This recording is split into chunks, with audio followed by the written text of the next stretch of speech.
Hi everyone, good night, good morning, and good afternoon to everyone in the different time zones today.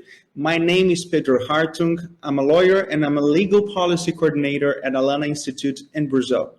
It's a pleasure to start this session named Justice Begins in Childhood, the Brazilian experience of early childhood in the judicial system and the role of civil society, organized by Open Society Foundation and Alana Institute, and also the Brazilian National Early Childhood Network and ANDI, Communication and Rights, also from Brazil. And our goal today is to discuss how can civil society work with the justice system. The session aims to demonstrate the importance of the articulation between civil society organizations and the justice system to guarantee the rights of the child, especially by improving and transforming the structure, functioning, and decision-making process of their institutions and the proper training of their agents. Of special relevance in this context is the experience of the National Pact of Early Childhood, coordinated by the Brazilian National Council of Justice, an institution from and also directed and presided by the minister from the Supreme Court. The panelists will also highlight the importance of harmonizing the rights of children with the rights of other individuals as imprisoned parents, especially mothers, by analyzing the judicial leading case of the collective habeas corpus on behalf of imprisoned women and adolescent mothers presented by the Brazilian Supreme Court when their provisional arrest was converted into home arrest. Key content points of the discussions: the judicial system as a leading force in the promotion of children's rights, the National Pact of Early Childhood, the experience here in Brazil, the judicial advocacy, harmonizing children's rights with women's rights, organizing civil society for early childhood advocacy, the Brazilian early childhood legal framework and its intersectoral actions, the role of civil society in the judicial system, and lastly, how to establish an effective dialogue with the judicial system. First of all, a little bit of the context, of the Brazilian context and scenario. We have around 20 million children from 0 to 6 years old as we consider early childhood here in Brazil by Brazilian law, but almost 74% of families of those children have income above minimum age, below actually minimum age, which is a context of extreme vulnerability. But ensuring rights and best interests of children with absolute priority here in Brazil is a responsibility shared by all: families, communities, society, and also the state, including the judicial system itself, which has a duty under Article 227 of our federal constitution to put children first in all their training, structures, budget, management, and decision-making process. We need a more accessible, sensitive, and child-friendly justice system, also during early childhood. The National Pact for Early Childhood is a unique opportunity to bring the issue, so all the topic of children's rights in early childhood, to the center and to the entire justice system here in Brazil, focusing on the legal framework and also particularities or advanced science like neuroscience to all the professionals of the justice system, focusing also topics not related specifically to the law, but also to human and children's development. Without further ado, I would like to invite Mr. André Luiz Guimarães Godinho, which is the Brazilian National Justice Ombudsman and a member of the Brazilian National Council of Justice. In the context of the Brazilian National Council of Justice, he currently is the chairman of the Permanent Commission for the Improvement of the Military Justice and a member of both of the Permanent Commission for Sustainability and Social Responsibility. Unfortunately, he wasn't able to join us live, but he recorded a video to us to talk about this National Pact for Early Childhood. Boa tarde. Inicialmente, destaco a importância deste 14º Congresso das Nações Unidas sobre Prevenção ao Crime e Justiça Criminal. É assim, a honra de podermos apresentar para importantes representantes internacionais o Pacto Nacional pela Primeira Infância, uma iniciativa de autoria do Conselho Nacional de Justiça que trata do resgate de direitos fundamentais da cidadania brasileira.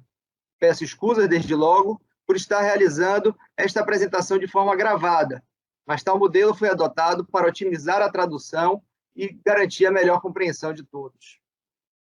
O Conselho Nacional de Justiça, CNJ, é órgão central de planejamento e coordenação do Poder Judiciário, nos termos do artigo 103b da Constituição da República Federativa do Brasil. É atualmente presidido pelo excelentíssimo ministro Luiz Fux, presidente do Supremo Tribunal Federal, equivalente à Suprema Corte Brasileira.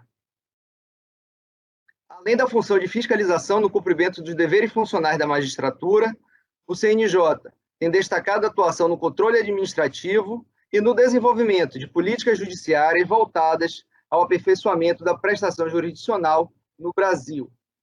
Em consonância com os compromissos internacionais e constitucionais relativos aos direitos das crianças e dos adolescentes, o CNJ deu início ao projeto Justiça Começa na Infância, fortalecendo a atuação do sistema de justiça na promoção de direitos para o desenvolvimento humano integral.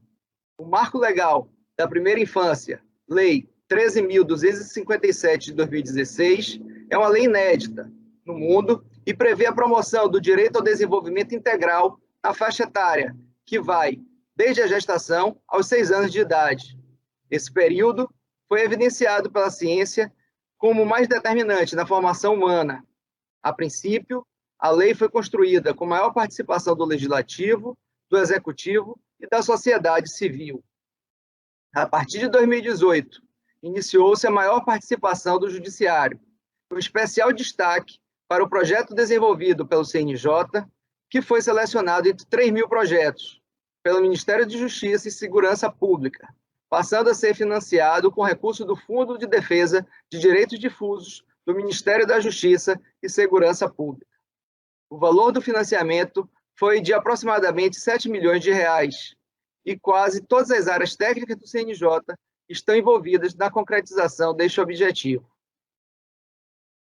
Para realizar o projeto Justiça Começa na Infância, o CNJ propôs a construção do Pacto Nacional pela Primeira Infância, firmando, em 25 de junho de 2019, termo de cooperação técnica e operacional, com vistas ao aprimoramento da infraestrutura necessária à proteção dos interesses da criança e à prevenção da improbidade administrativa dos servidores públicos e demais atores da rede de proteção à primeira infância, responsáveis por aplicar a legislação voltada à garantia dos direitos previstos no artigo 227 da Constituição Federal, no Estatuto da Criança e do Adolescente, Lei 8.069 de 1990, e no Marco Legal da Primeira Infância, Lei 13.257 de 2016.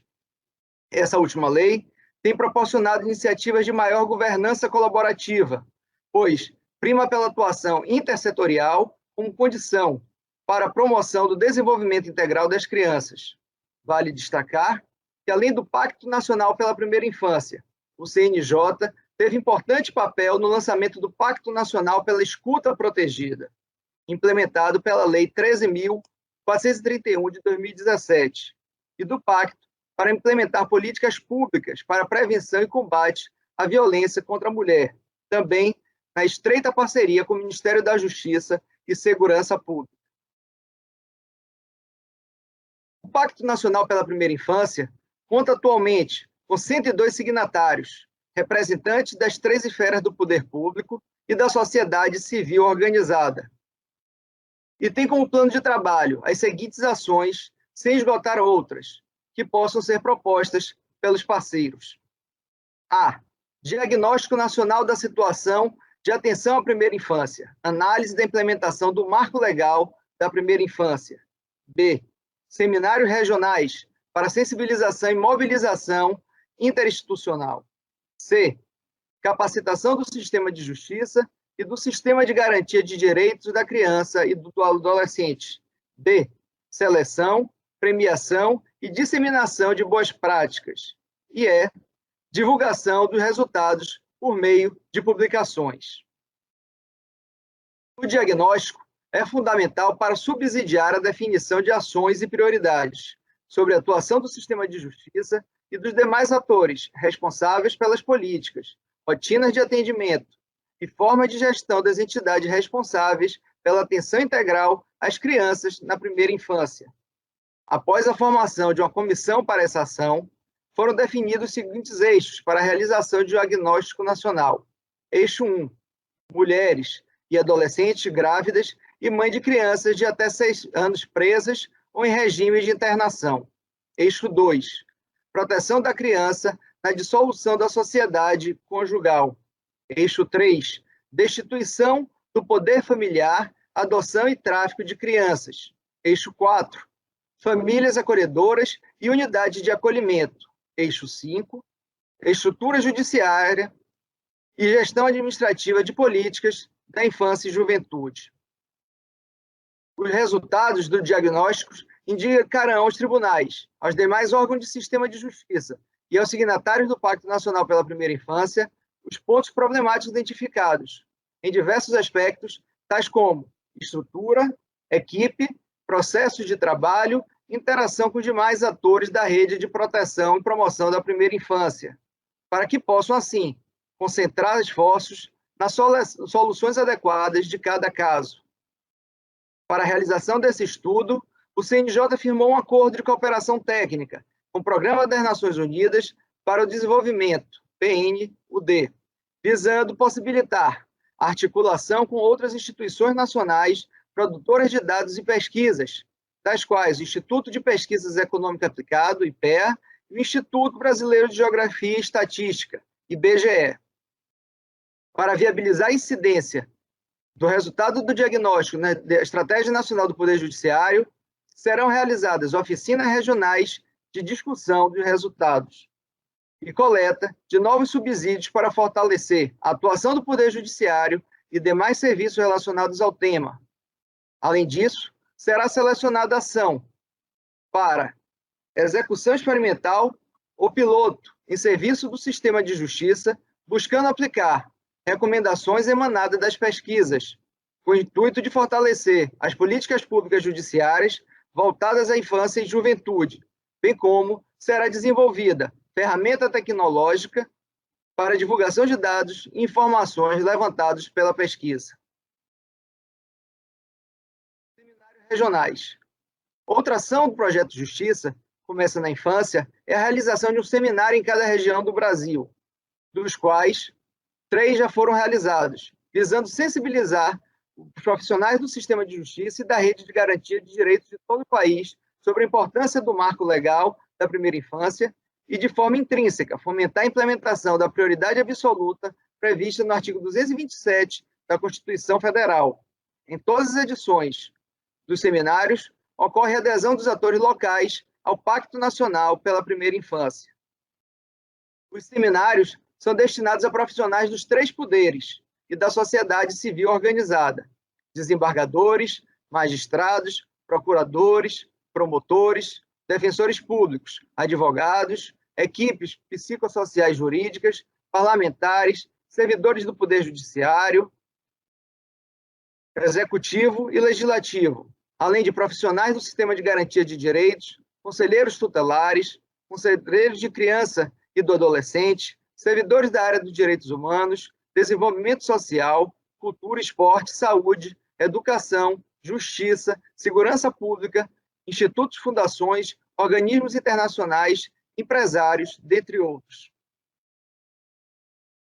Em cada região, a programação considera os problemas e as dificuldades enfrentadas pelos operadores do direito e pelas equipes técnicas, assim como as boas práticas implementadas, promovendo a integração da rede de garantias e direitos da primeira infância.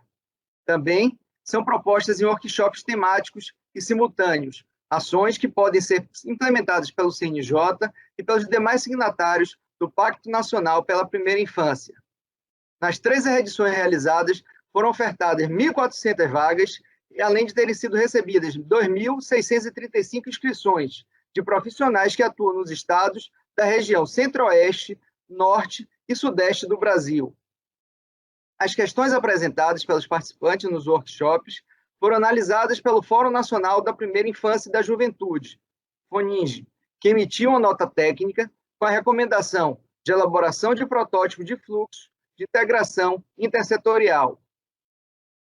A terceira grande ação é de capacitação, que inclui a oferta de 23.500 vagas para os profissionais do sistema de justiça e da rede de garantia de direitos.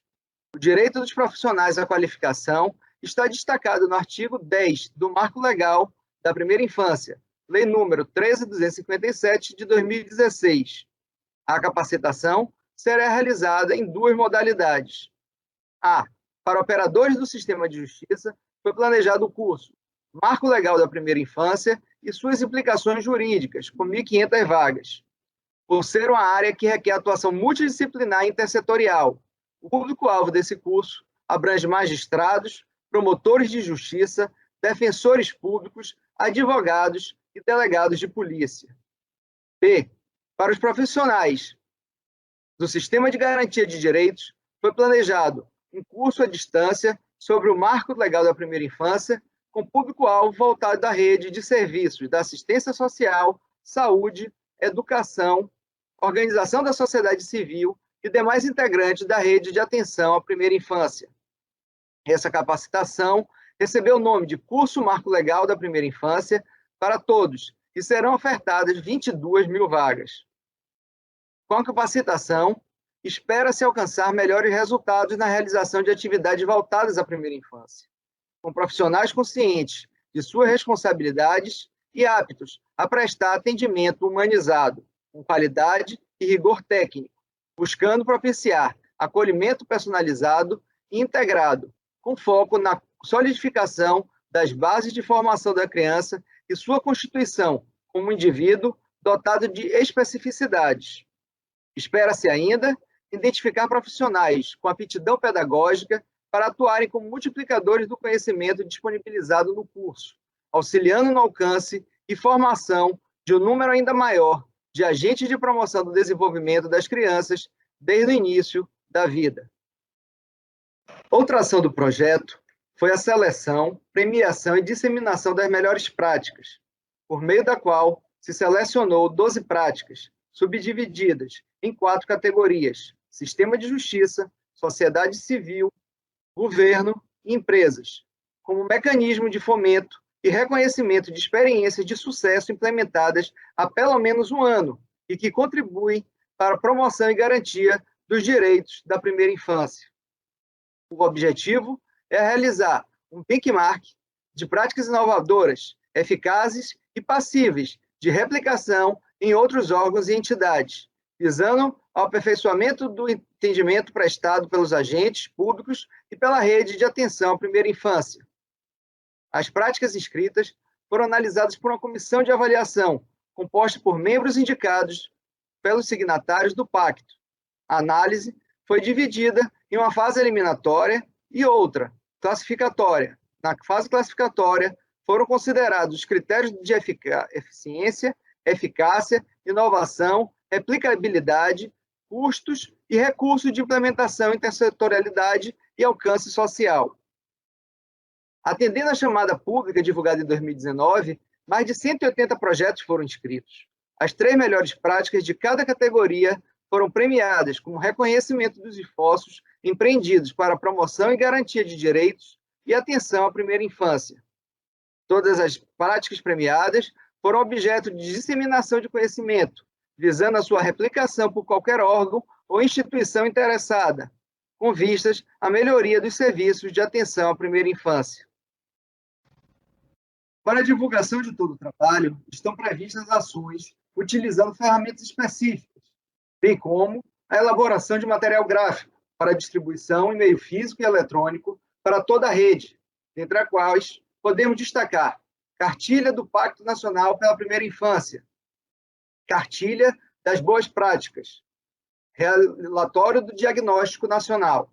Além disso, vale registrar que, para a divulgação das melhores práticas, foram criados fóruns de discussão na modalidade à distância, nos quais os responsáveis pelos projetos atuam como tutores, prestando orientações sobre metodologias, estratégias e demais aspectos que podem contribuir para a replicação por outros interessados, discutindo-se também a articulação dessas práticas com os princípios e as diretrizes do marco legal da primeira infância.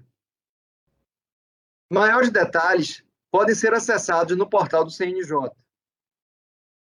Certos de que essa troca de experiências em muito poderá contribuir para o aperfeiçoamento da cultura de proteção às crianças e a consolidação de uma sociedade mais justa e igualitária, continuaremos trabalhando e ficamos à vossa disposição para quaisquer esclarecimentos. Agradeço a atenção de todos e, de modo especial, a doutora Trícia Cabral, juíza auxiliar da presidência deste Conselho Nacional de Justiça, pela exitosa atuação nesta importante pauta. Desejo paz e saúde a todos. Nosso muito obrigado. Thank you, Mr. Godinho, for this video and all the explanation about this National Pact for the Early Childhood, which is a very important initiative right now in Brazil to sensitize all the agents and also all the institutions from the justice system. Right now, it's a really important effort to implement children's rights and also to integrate and harmonize children's rights to other provisions, including in the penal justice, which is which will be a topic that we'll discuss today with Nathalie Fragoso in the end of this session. And as Mr. Godinho said, here in Brazil, this new legal framework for early childhood approved in 2016 was crucial to initiate this debate in the judicial system. Although the history of children's rights here in Brazil has different periods, and after our federal constitution from 1988 was very important to really create and craft all the legal framework for children's rights here in Brazil. This new legal framework specific for early childhood was a new powerful force to ignite again all the changes that we need inside the judicial system to have a more friendly judicial system towards children and also their families including their mothers. But civil society was very important in all those process, and not just in the judicial system right now, but also before, to approve this new legal framework and also to implement different strategies in the municipal level, the state, or the union level in Brazil. And to talk a little bit about that, I want to invite Madam Miriam Pragita. She is the Executive Secretary at the Brazilian National Early Childhood Network, RNPI, an alliance of more than 200 governmental and civil society organizations aimed at fostering legislation and policies to guarantee children's rights in Brazil. She is also the Executive Director at ANDI, Communication and Rights, a civil society organization that since 1993 promotes freedom of expression and develops tools to support the coverage of human rights issues by the Latin American news media. Please, Madam Miriam Pragita, you have the floor now. So, hello, it's an honor. Hi, hello. As you say, Pedro, good morning, good afternoon. And it's a pleasure to be here with my colleagues and also with this audience.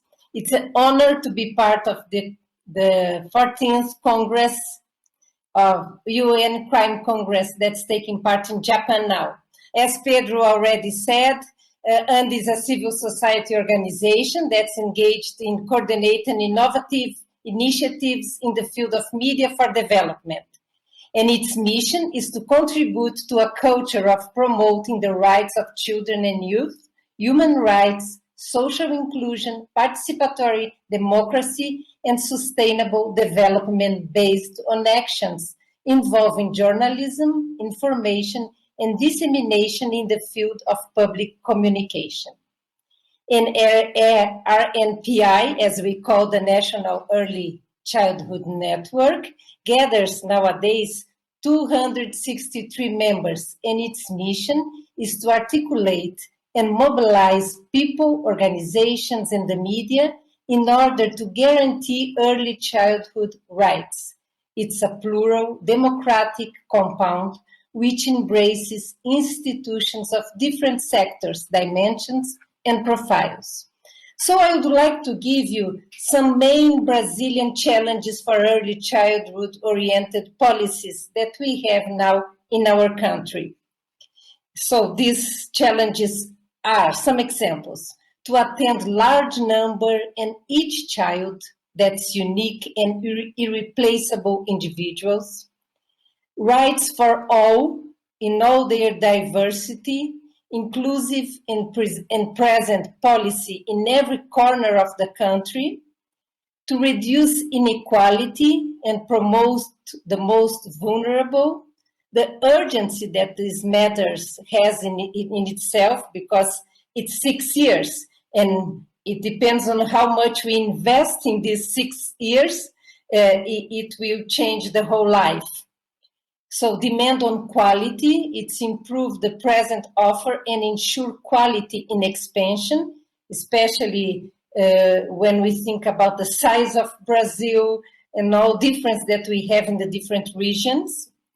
Adjust the offer to real children's diverse needs, to guarantee total attention, to articulate sectors on a multi- and intersectoral basis, build a prospective view, insert early childhood in the political agenda of governments or enlarge its presence in the federal, state, and municipal level, to disseminate the interest for children in every sector: political, legislative, administrative, cultural, social, academic, news media, research centers, etc.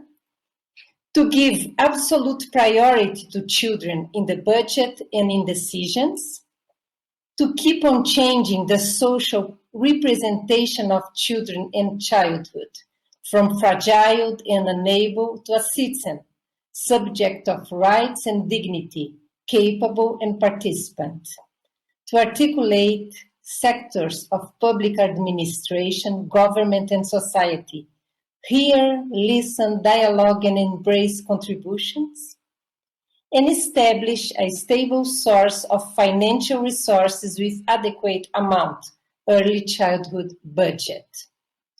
So, since I spoke already a little bit of this scenario that we have in Brazil, so I talk a little about what that we have that protect already us already. It's the legal framework for early childhood that my colleagues already talked, that was passed in 2016. It's going to be 5 years tomorrow. For us, it's the day after tomorrow, but for Japan, it's tomorrow. Reinforcing the state commitment in all levels of the federation to set policies, plans, programs, and services that meet the specific needs of this age range, aiming to ensure its whole development.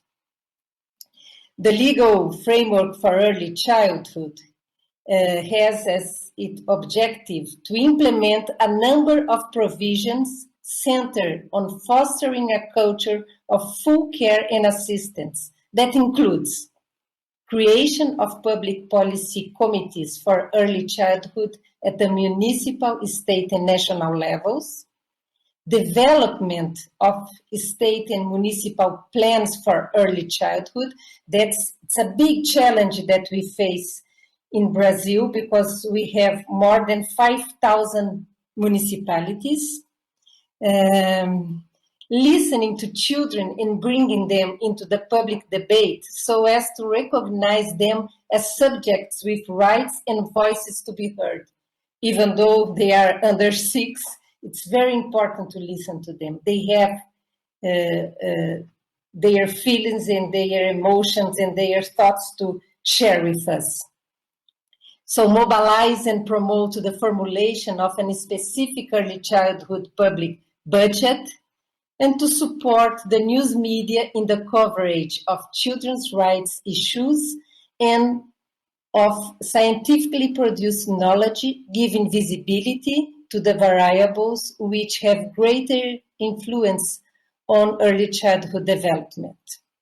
We also, as the Early Childhood National Network, we developed the National Plan on Early Childhood, as Pedro already talked a little bit. So inspired by the UN Award of Children document and driven by intensive coordination among the organized civil society, particularly the National Early Childhood Network, Brazil developed its National Plan for Early Childhood in 2010, establishing priorities in relation to policies and programs. And nowadays, we just made a review of the National Plan on Early Childhood. So it's much more complete. So in 2019, the National Council of Justice undertook this unprecedented commitment, spearheading the National Pact of Early Childhood, which aims to promote the enforcement of legal framework for early childhood, as my colleague Godinho just spoke.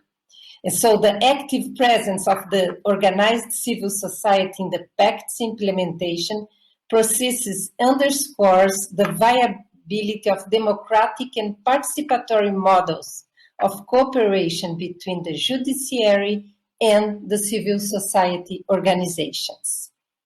So now I would like to share with you some intersectoriality in civil society outcomes. So organized civil society has for many years advocated in favor of an increase in Brazilian paternity leave standards.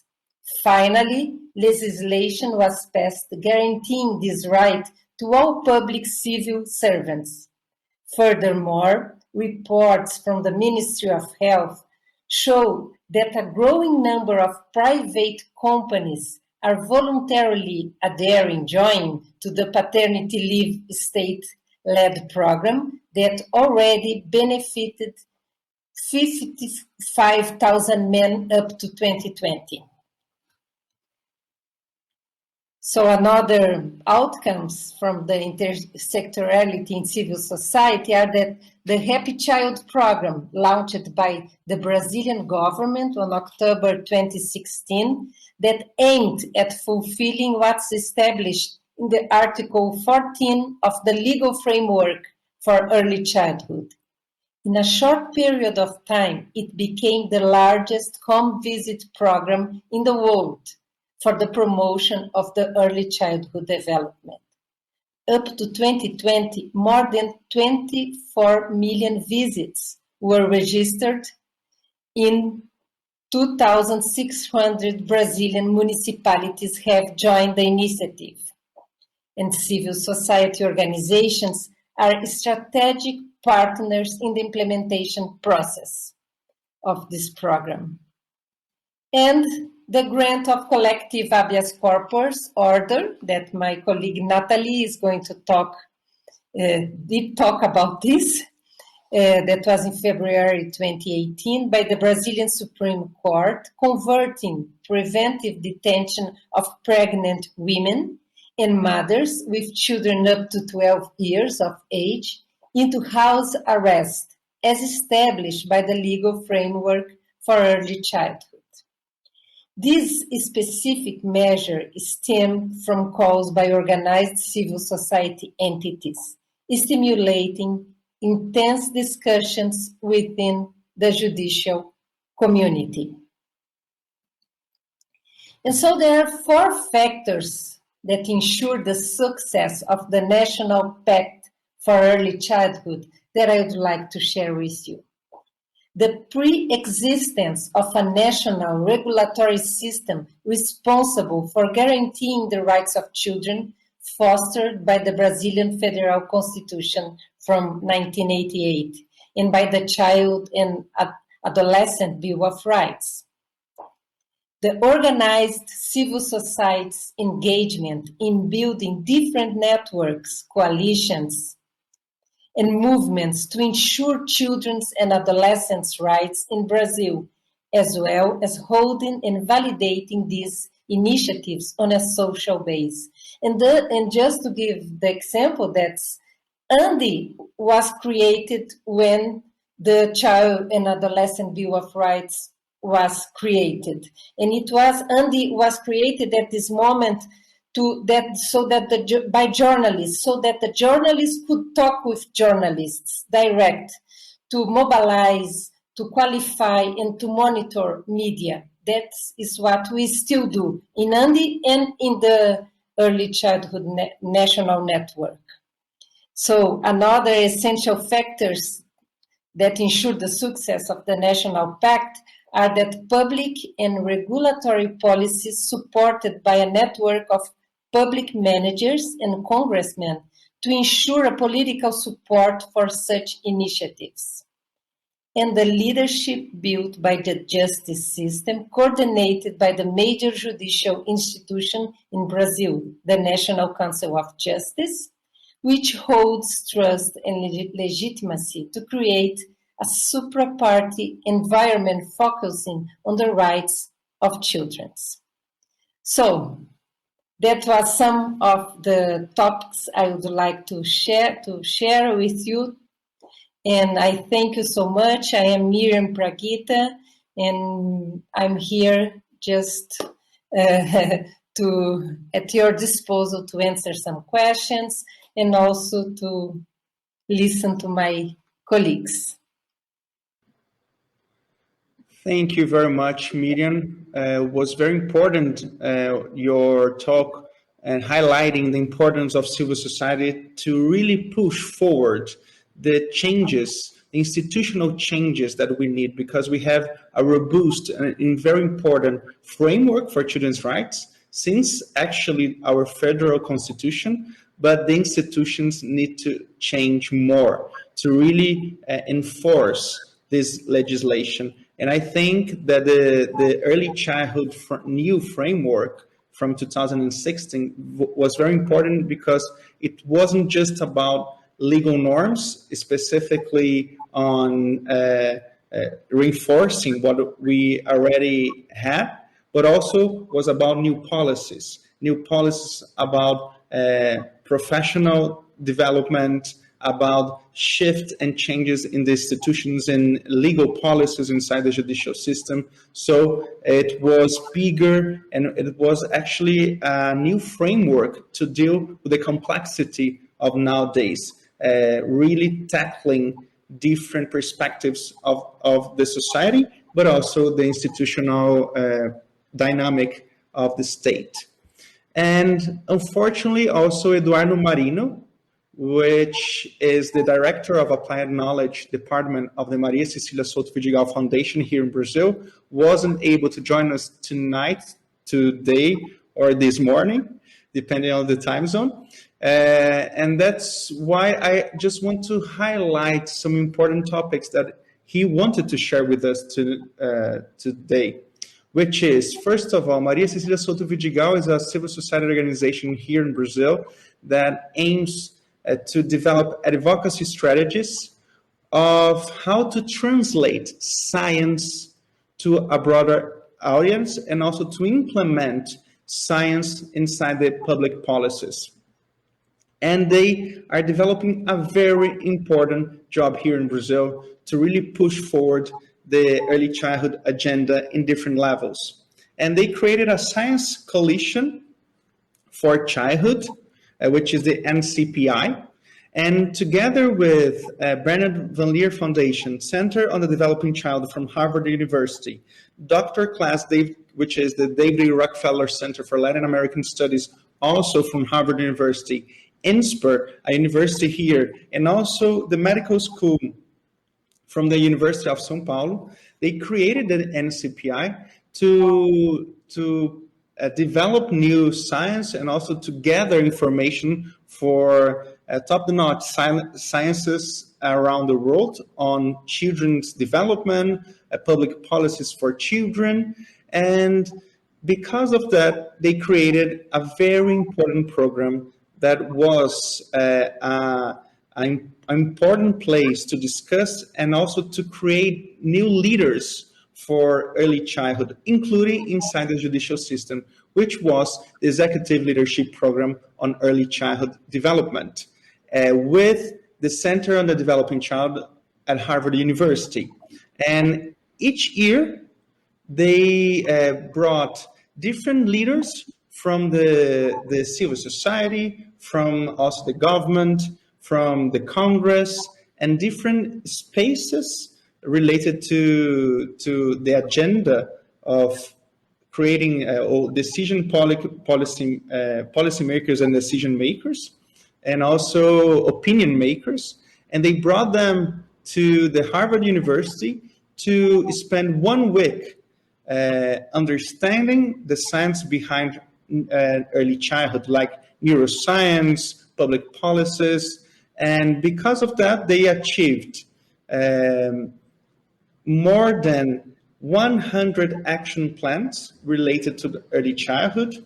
They were able to bring more than 570 participants from different stakeholders here in the decision-making scenario of Brazil. And also, in the last years, they increased the number of the judicial branch representatives, prosecutors, judges, public defenders, lawyers, and because of that, they were able to create a new movement, also inspiring new leaders inside the judicial system to really bring to the center of the judicial system children's rights and early childhood.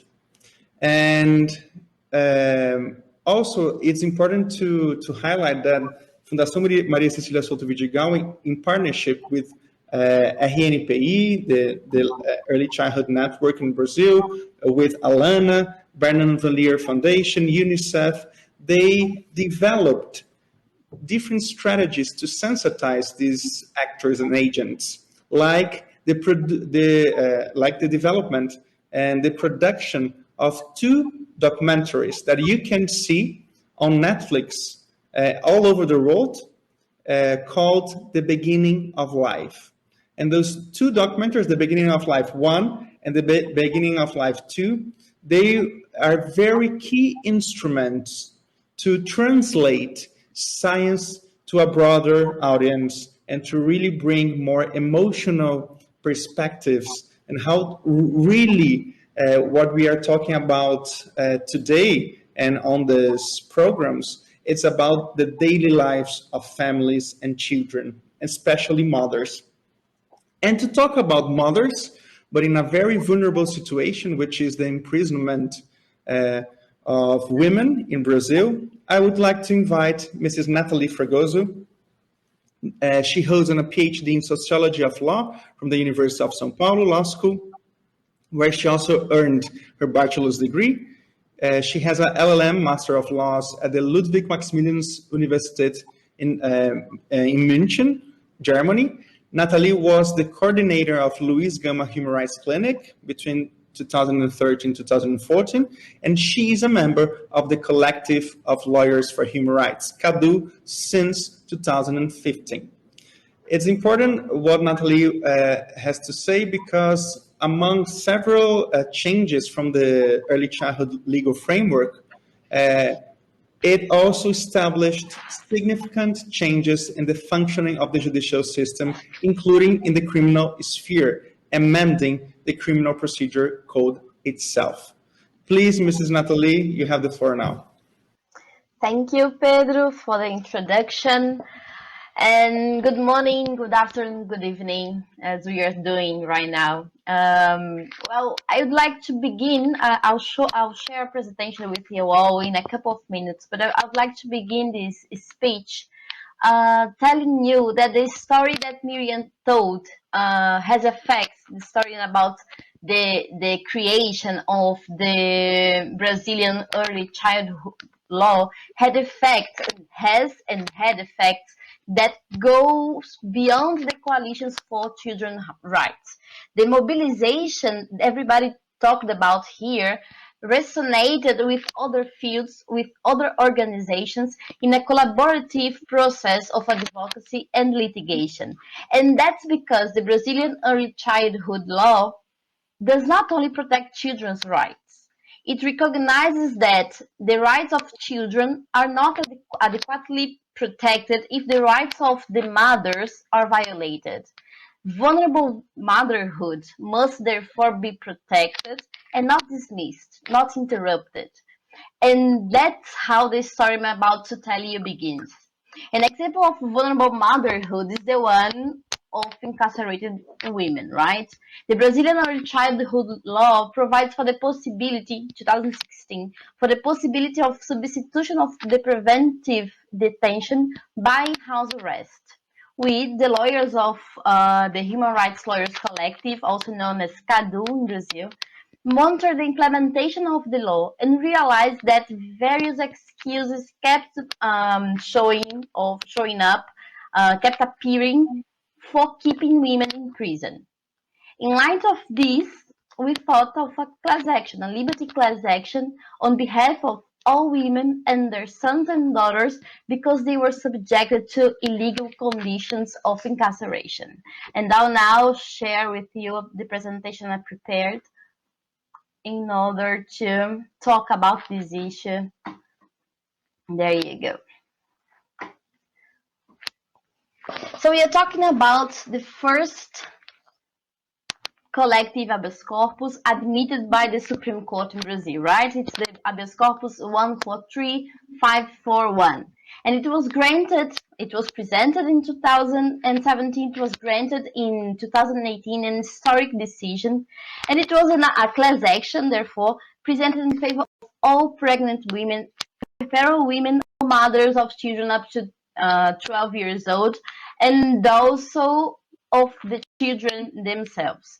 The action, as I told you, was presented by the Human Rights Lawyers Collective called CADU.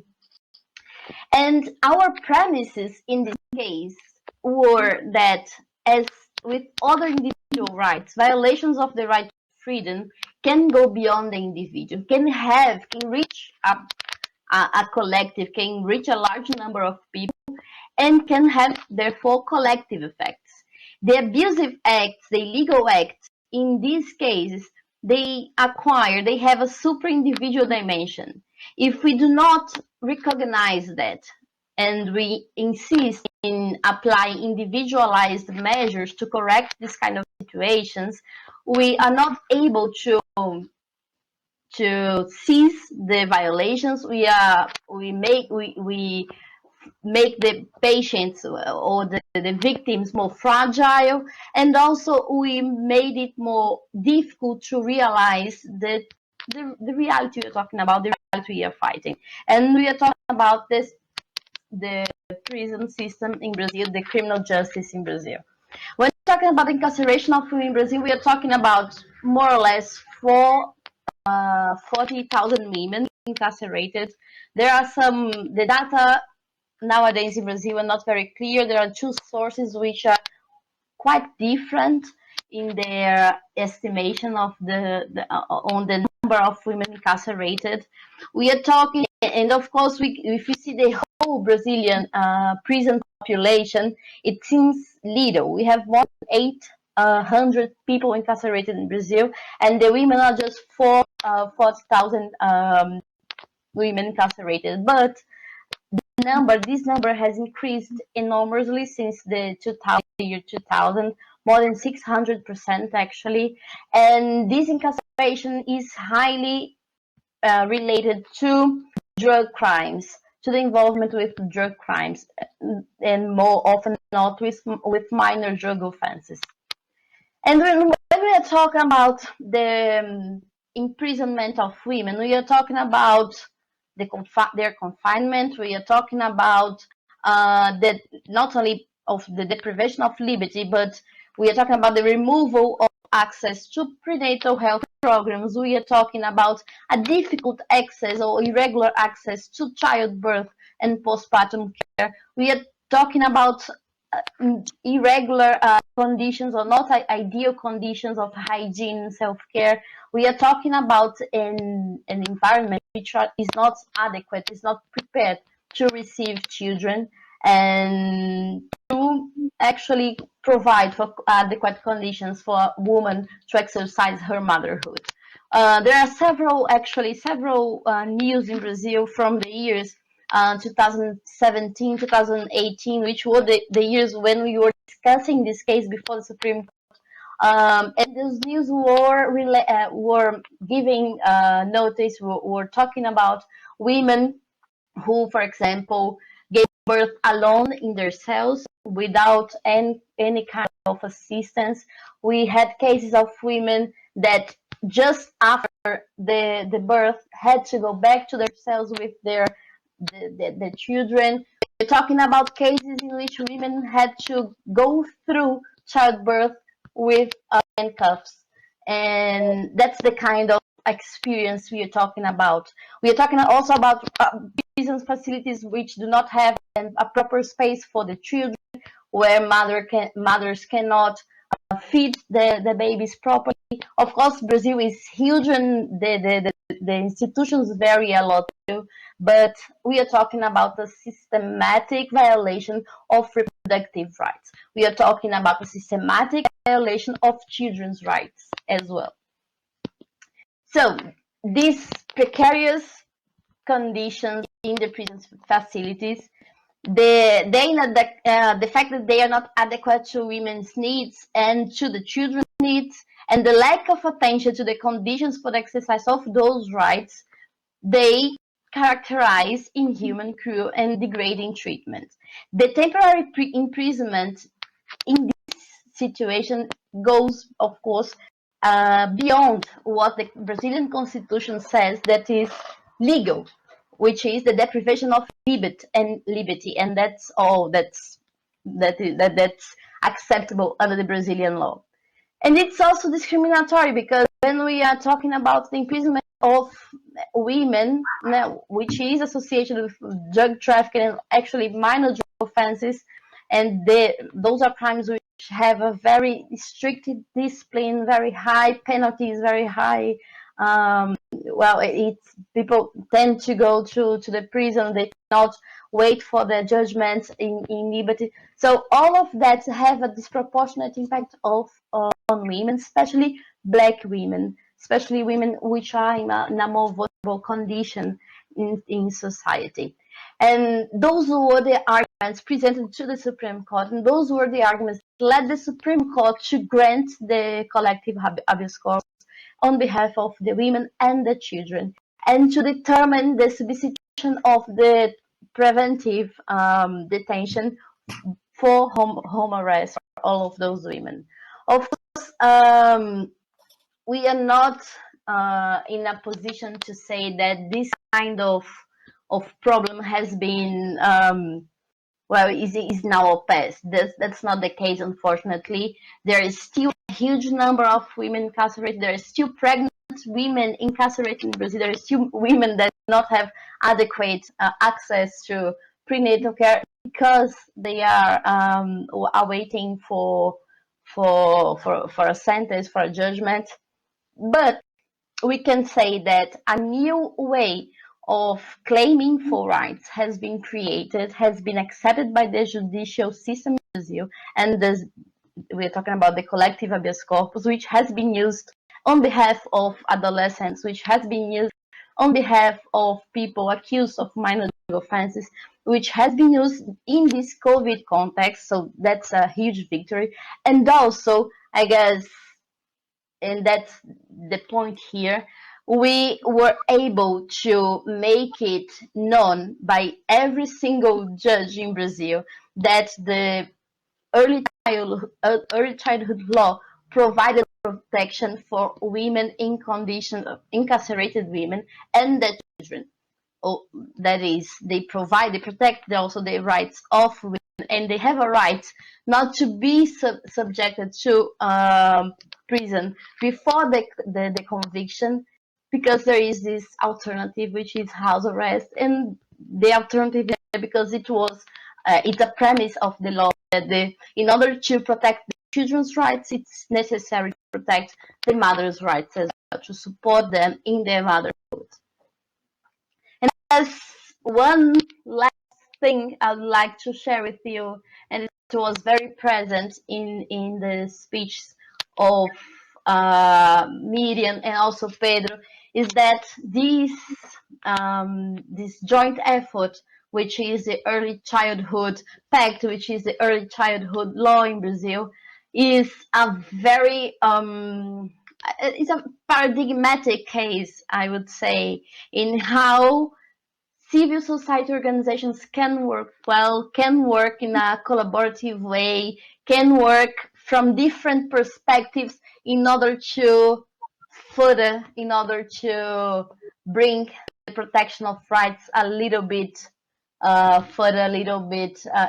a better place. So from the advocacy in the parliament to the litigation in the Supreme Court, and from there to several advocacy initiatives in talking to judges, in monitoring the implementation of the law, in responding to those various excuses not to substitute the preventive detention by the house arrest. So this is an ongoing process. This is an ongoing effort, and this is a joint effort. And I guess we are in a very different place than we were in 2016, and that's due to the beautiful joint work that has been done in order to protect children's and women's rights, because we have now learned that they are interdependent, that we cannot protect one by violating the other. Thank you very much. Thank you again, Nathalie, for this great presentation, this historical and very important collective habeas corpus. Now we have some time for some questions. I don't know if you guys want to use the chat, please, to bring us some questions. But I have one here already, which is, I think both of you could answer that, which is, how important was the narrative of children's rights and the idea that we need to take care of who take care of children to change the judicial system, or to change the judicial system? Can we sensitize more the judicial system, including the penal system, also bringing to the table children's rights? Do you think that is important and it could be used to really shift and to change these structural problems inside the justice system? I can try to answer this one, of course, with Miriam later. I would say that although we cannot make it all about the children, because it's important to talk about the women, it's important to talk about the accused, it's important to talk about the criminal justice problems. It was very, very important to bring children into this debate. And why do I say that? Normally, people do not consider the impact of prison, the impact of the prison facilities on children. They do not even consider the existence of children in prisons, which is a reality in Brazil.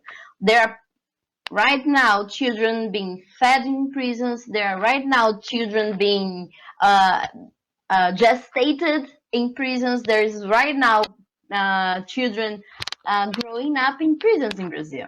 So this is frequently forgot by people making decisions about prison facilities, by people making decisions on criminal justice. And this has to be remembered, of course. And it was very important, the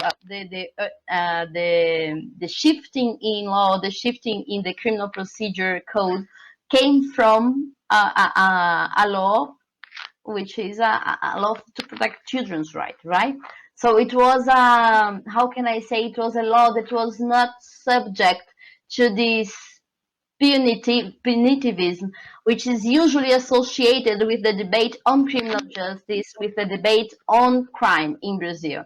So it was a very important way to shift, as you said, the focus, to shift the terms of the debate and bring light to the fact that there are children in prison facilities and they are highly impacted by what people do to their mothers. Well, when you're talking about the female incarceration, and when you're talking about the incarceration of mothers, we are always talked about the impact extra muros, extra walls, Yes. which we must not only consider the impact of prison on women, but we must always consider the impact of the imprisonment of women outside the prison walls.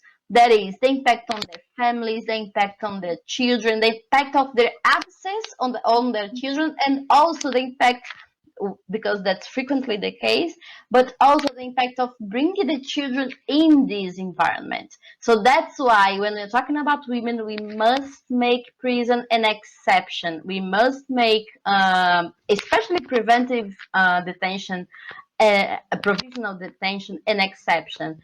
And I hope I have answered your question, Pedro. It was very important to bring children in, to mention children, and to, well, Thank you, stress them. Nathalie. I think you answered very well. And also it's important to highlight that this historical collective habeas corpus also was applied to adolescents from the juvenile justice. And because when we are talking about pregnant women, we can also talk about pregnant adolescents and how they are raising, how they are having their kids inside juvenile justice facilities, which is also an absurd. And also, how can we shift this idea and also bring the guarantees that our existing law brings also to the adolescents. So it's a double absolute priority for the baby and also for the adolescent mother. And Miriam, do you want to talk a little bit about this and how really to bring to the center of the judicial system is easier to sensitize judges, for instance, when you talk about children, when you bring children to the table? So I think that Nathalie already spoke almost everything, but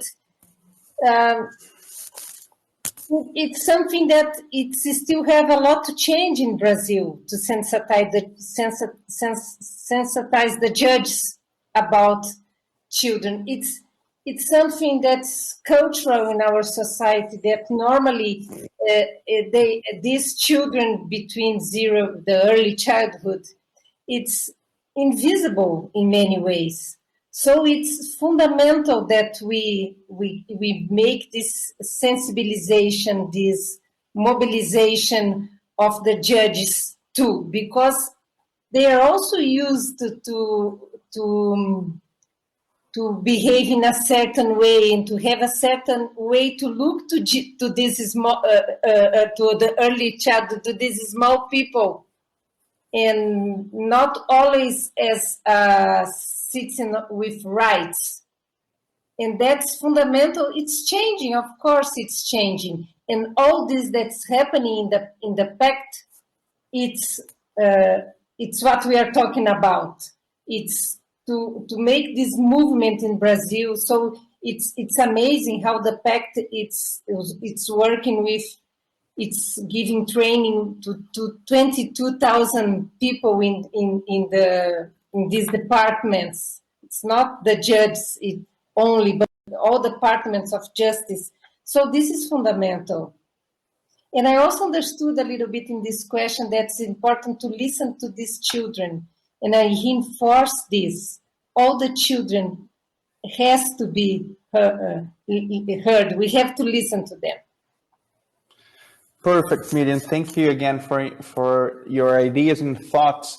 And as this UN Crime Congress is also about crime prevention, I think it's very important to state here that when we bring early childhood to the table of the justice system, we are bringing also different arguments about crime prevention also, because we have different researchers and economic researchers and economic Nobel prizes winners that bring to us this evidence that when we invest and when we take care of children, especially in early childhood development, we are also bringing to the society a new aspect of social and economic development. We are also preventing different social issues like crimes, because when we bring people the resources and the tools to better develop, we also we are allowing them to experience their lives and the human development in the different ways, and also to really give them opportunities, to give them the different ways to relate to the government. So it's very important to understand that we are talking here about structural changes. It's not just in the penal justice system, but also in society and the government in general. I think we don't have any more questions here, but also I want to open for this final idea of yours. Please, let's begin with Miriam. If you want to say something for the end of this session, please. So I'd like to thank you so much for this opportunity. I really hope that our experience in Brazil inspires another countries, and we are keeping this work. So we still have a lot to do, and we are committed to this, and we are going on. So it's this, when we have the space to debate, to think, to share, we learn a lot, and that's so important. And so I thank you again and again for this opportunity. Okay? Thank you, Miriam. Please, Nathalie. Hi, thank you. I also would like just to acknowledge this wonderful opportunity to be here and talk to you about this special subject.